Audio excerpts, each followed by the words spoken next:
That's one of the number one needs of a woman is security. I think a woman likes to feel protected. If they don't feel protected in a relationship, it can cause a lot of issues in the relationship as far as how she's treating her husband, how she moves in the relationship, decisions she makes. I realize that at times not been a safe place. And therefore, if you're not a safe place, why would they give you some vulnerability in reference to this emotional communication?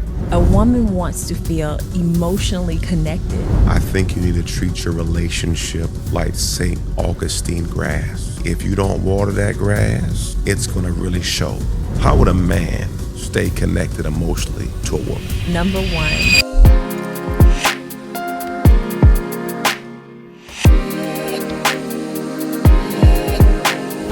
Hey family, we're back. Jomo and Charmaine. Listen, we are so excited about today's content. Listen, it's gonna blow up. Here's what the challenge is. What do women want that they don't say?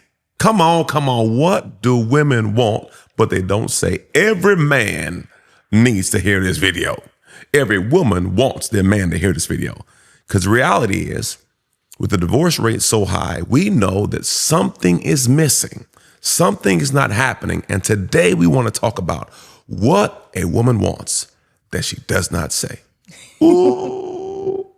I think that number one, a woman wants to feel emotionally connected. She wants to feel like her emotions are being seen.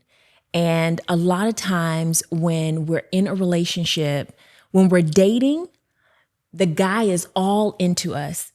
They look at our facial expression. They want to know what it is. They will ask, how are we feeling today? Are you having a good day? They listen to all your stories, they listen to all your rants. They want to know, if a coworker was mistreating you, how that made you feel. They even gave you feedback. And then, after a little while, it's like the guy doesn't care. Everything becomes mundane. Oh, she got an attitude again. Lord Jesus. Look at her coming in. I'm just going to go to the room. I'm going to be about my business. You need to be about your business. And we get emotionally disconnected over time. And sometimes it's not even that huge. It's very subtle. It's not asking each other, how was your day? Or checking on each other on a daily or even a weekly basis. Hey, how are you doing? How are you really doing? Because, we always give that generic answer of, I'm fine, I'm good. Yeah. Everything's going good. We above ground, so that's good, And really emotionally, you may be feeling unfulfilled because you may be unhappy with the companionship and you don't feel like you're being fulfilled as far as like conversation and connection. But sometimes people don't even know how to communicate that in a way where their partner will really understand. For me, I realize that I have at times not been a safe place. And therefore, if you're not a safe place, why would they give you some vulnerability in reference to this emotional communication? So how would a man stay connected emotionally to a woman?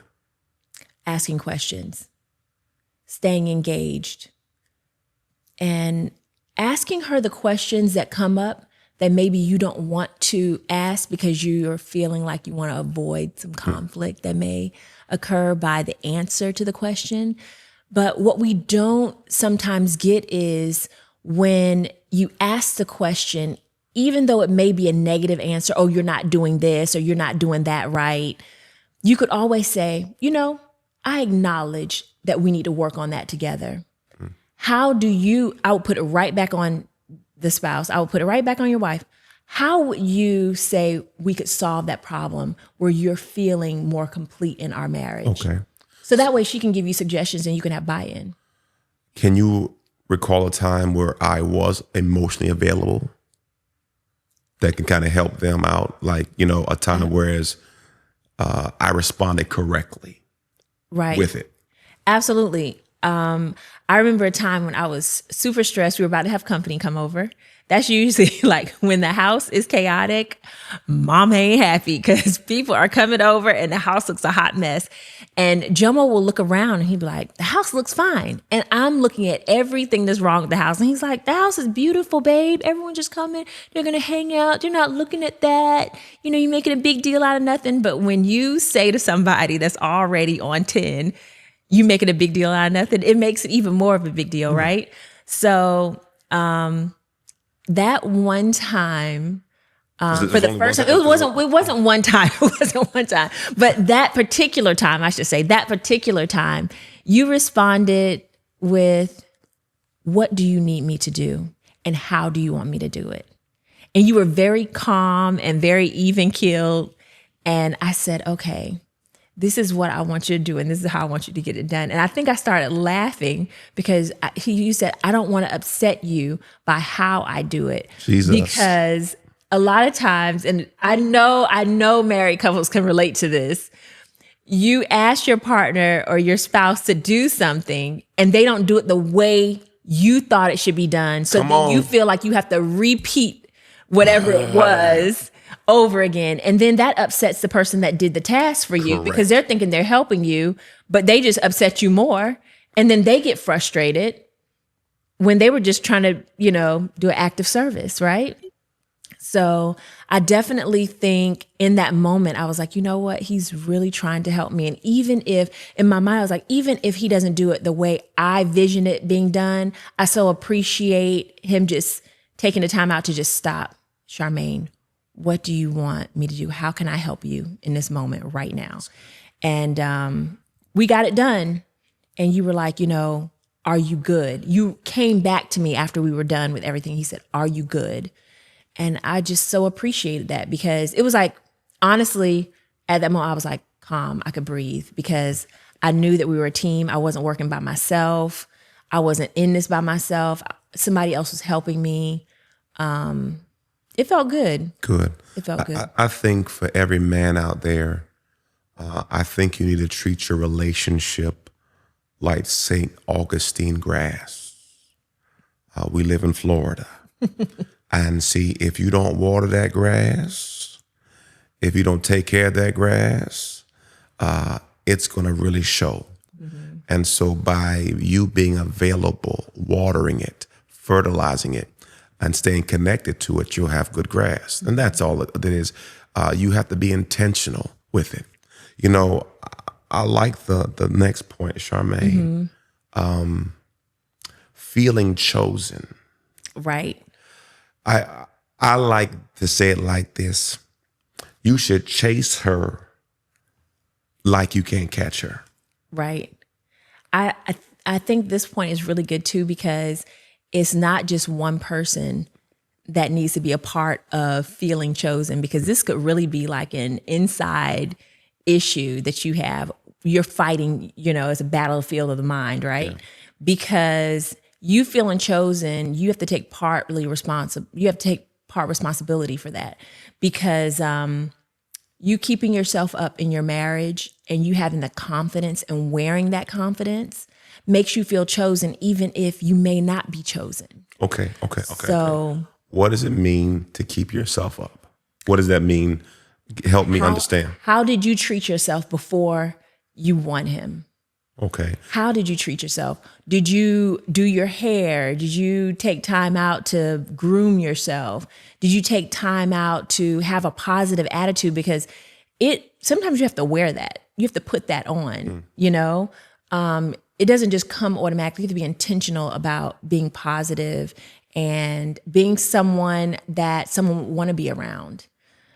Because every day isn't going to be a great day. But when you were dating someone, you didn't make every day a bad day. That's good. That's good. And for my brothers out there, they want to feel as if you still excited to see them. Right. And that's wearing nice clothes and smelling good, looking good, finding out what your spouse likes you to wear. That's the and whole wearing situation. those things, because sometimes your style, he may like it, but he may not love it. And asking those questions, because you may not want to hear it because it may hurt your feelings too. Well, He may not like your style, but no, that's good. I know that I have told you what looks good on you. I said those jeans look nice Absolutely. on you. That looks nice on you. And I'll even say, and this is where the honesty comes, I don't think you should wear that again. right. And I appreciate that, but not everybody can take that. But that's the reality Yeah. in reference to That's dealing truth. I say, Right. babe, that don't look good on you. Because if we can't be open and honest in our house, and you go outside the house looking raggedy, and then you get mad, he's like, I could have told you that. No, I want to know what, on Sunday mornings before church, I said, is this too much? Right. Because I know that you are the first snapshot. If it looks good to you, I'm good. But if it doesn't, I really want to know what I can do differently. Right. And sometimes it's not even about the actual clothes looking good on you. Your spouse may not want everybody to see all that the outfit is showing. That part. That may be an outfit for you wearing around the house. That part. Or going on vacation. All of it. So just being aware of your spouse and how they're attracted to you, I think is feeling chosen. Okay. What's the next one, Charmaine? Our next one is constant appreciation. So you definitely want to be appreciated. And a part of that is acknowledging what your spouse is doing that you love. Because if you can't acknowledge what they're doing, then you have to really think, what is it about me that makes me want to not give my spouse a compliment or give them, accolades for something that they're doing? And it's not just the big things, it's the little things. Because I appreciate him taking the trash out. That is not something I want to do. And I could be old fashioned, by saying that, but I don't want to take the trash out. I don't even want to put gas in my car, if we're being honest. I will drive the car home on almost E. All the time, we burning fumes because I don't want to go to the gas station. So I appreciate those things. And I tell him all the time, and we'll make fun with it, because he'll do the yard work and I'm like, man, that yard man did a great job on this grass, man. He cut it real good, did the edging and everything.